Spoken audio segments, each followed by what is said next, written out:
what do people consider a cheap and toxic way to play, and why is there so much duality in this community about it? Recently, I had a video that I talked about tunneling. And I just basically said, I tunnel now and I don't give a fuck anymore. And someone in my comments was like, I love your content and things like that. I just don't agree with your take on tunneling and camping and slugging, because I think it's cheap, easy ways to win. It got me to thinking in my head. I was like, well, what's the survivor equivalent of being a cheap, easy way to win? Because I feel like it's only fair, if you don't want to come off as a biased person, that you have to have duality of both sides, 50-50, right? So that comment just kind of generated me from making this entire video of, well, what's the cheap and easy way for survivors to win? And then I feel like immediately we're going to say gen rushing. But the number one defense of gen rushing from survivor players is you're doing the objective, right? There's so much duality in this statement that I don't even know how to begin like talking about it. You know what I mean? If survivor players consider tunneling,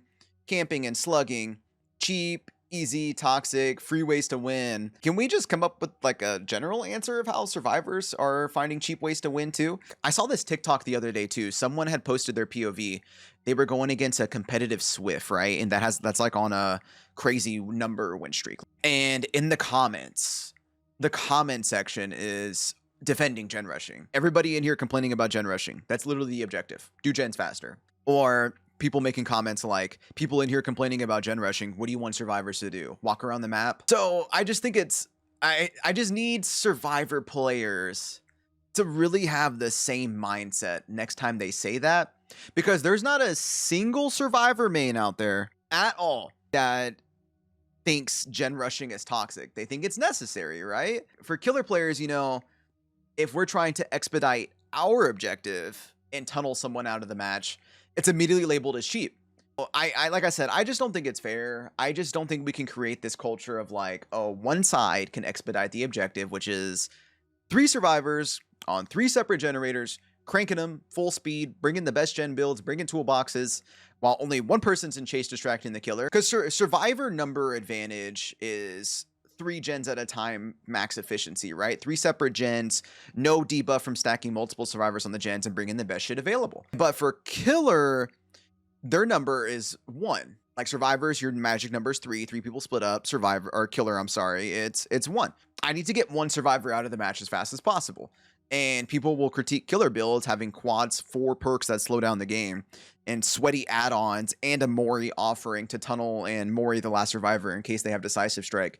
I do that all the time, but we're not going to talk about that right now. That's immediately labeled cheap. You know what I mean? So I'm just genuinely curious. Can we actually come up with an idea of what's cheap and free wins for Survivor? Because I feel like people will not be able to come up with anything, and I don't think that's fair. I don't think it's fair to label any sort of killer playstyle as cheap, toxic, or unfun. When killer players talk about doing gens, survivors immediately jump on down their throat, bro. Why are you complaining about generators? It's literally the objective. Like, I'm talking like the number 1 comment in the TikTok I watched, like over 15,000 likes of someone defending gen rushing because it's the objective.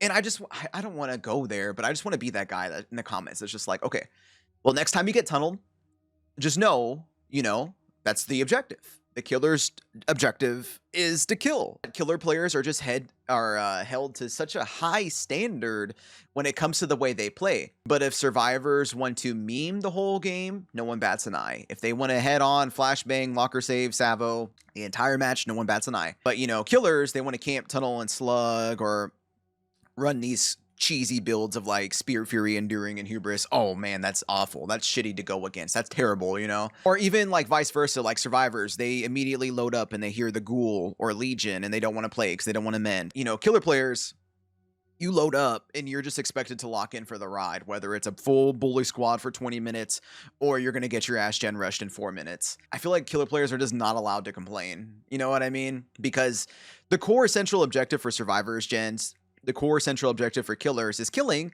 So I just don't know why the community has divided that one's toxic. If I kill rush you, it's toxic. But But if you gen rush me, it's not toxic. Do you see where the frustration comes from for me in this whole rant that I've came up with and why everything is just so fucked up nowadays? That's pretty much it, everybody. That's just all I wanted to talk to y'all about today, is that comment that kind of fried my brain reading that. Don't get me wrong, whoever that viewer was, thank you so much for liking my content and watching and engaging it. And thank you for the topic. You literally gave me a topic to talk about, which is, it's cheap if killer players tunnel. Okay, then what's cheap for Survivor? And I would love to know, like, what is actually cheap for Survivor gameplay? What can we finally agree on as a community? Like, yep, that's it. Survivors, that's cheap. That's a cheap thing to do. I don't think you can, honestly. And I will see y'all all on the next one. Peace out.